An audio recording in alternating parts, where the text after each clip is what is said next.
Hi, my name is YellowStar from Team Solo Mid, and this is my basic champion guide to Nami. Nami is really good laning phase. That's definitely a support that you would like to play in solo queue.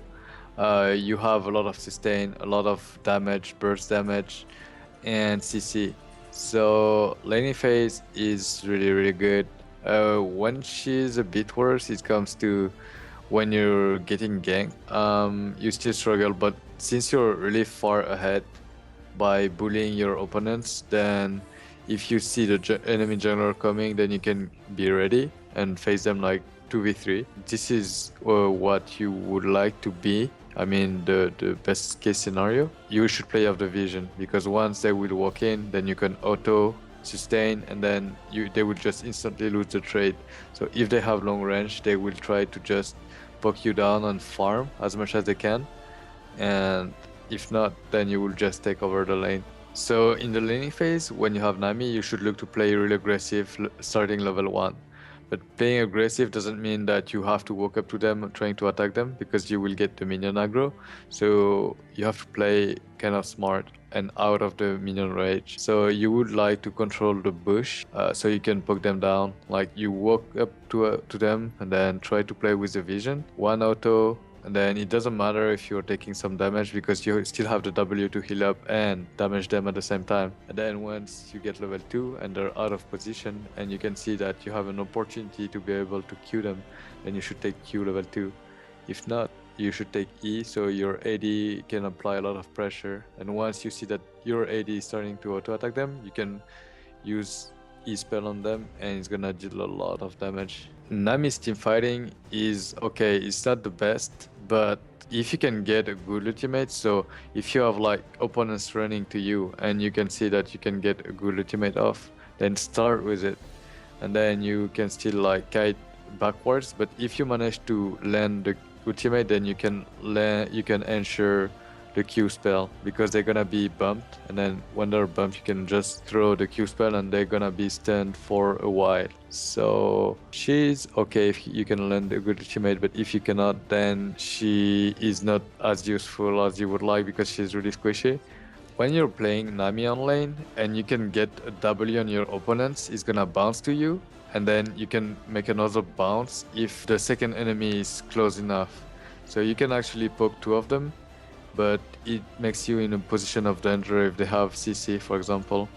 But let's say if they're playing a melee and a low range AD, then you should walk up to them and use W on one of them so you can get double damage. But if you heal yourself trying to damage them, then you can only bounce once. When it comes down to synergy, you'd rather play with an aggressive AD. So for example, Lucian that can dash in and that is really aggressive. So you would want to play a bully lane or an AD that scales and has a long range.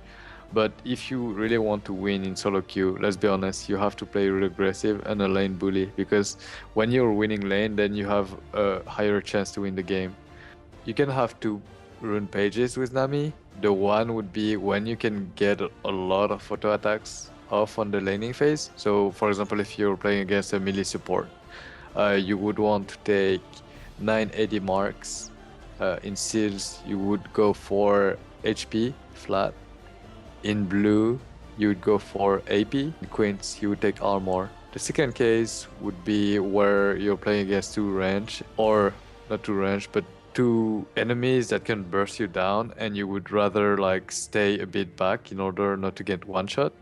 So the only difference would be the red, where you would swap the hybrid pen for the AD because you won't get a lot of autos out. So it's not necessary to get AD if you can get one shot and you're threatened during the laning phase. So when it comes down to masteries, with Nami you can play her two ways. The aggressive one would be 0, 18, 12 with the Thunderlord Decree Mastery Keystone. It's where you want to get the auto off, the W, and another auto, and then you proc the Thunderlord, and you really want to play aggressive.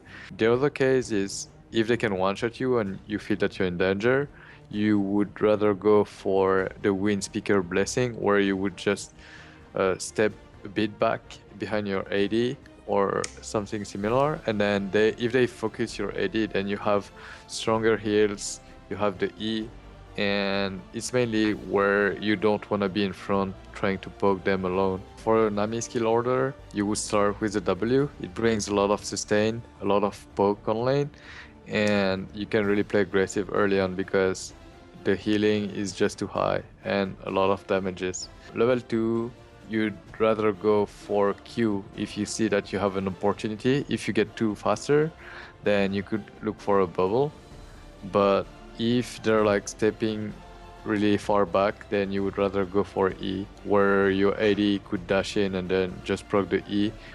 And then when it comes to maxing the spells, you would rather max W over E over Q. So you're maxing E second to provide more damages to your AD carry, and a support is someone that is looking to increase, because Nami is really like lane bully and she must have an advantage on laning phase, and giving your AD more damages, more sustain is gonna make him be stronger, and this is what you're looking for. For the Nami item build, you'd rather go for 3 potions and spell thieves early game.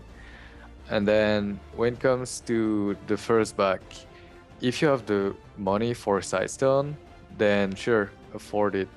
But if you have a little extra, for example, if you have 1000, I'd rather go for the spell thief upgrade, so you can get a lot of money poking, and you have a ruby that makes you a bit tankier, and you have a pink ward to make sure that you won't get ganked, or at least if you get ganked, you will see the jungler walking through a river trying to kill you. And then when it comes to items after that, you would want to go for the lucidity boots to have a lot of cooldown reduction. And after those lucidity boots, you'd go for locket, where it's going to provide you protection and CDR. And then after that, you'd go for the ghosties, and probably you would go for Ziki second item. So it's gonna make your AD way stronger, and you will have a lot of CDR. Thanks for watching this basic champion guide. Make sure to check out the rest of the guides over at lolclass.com.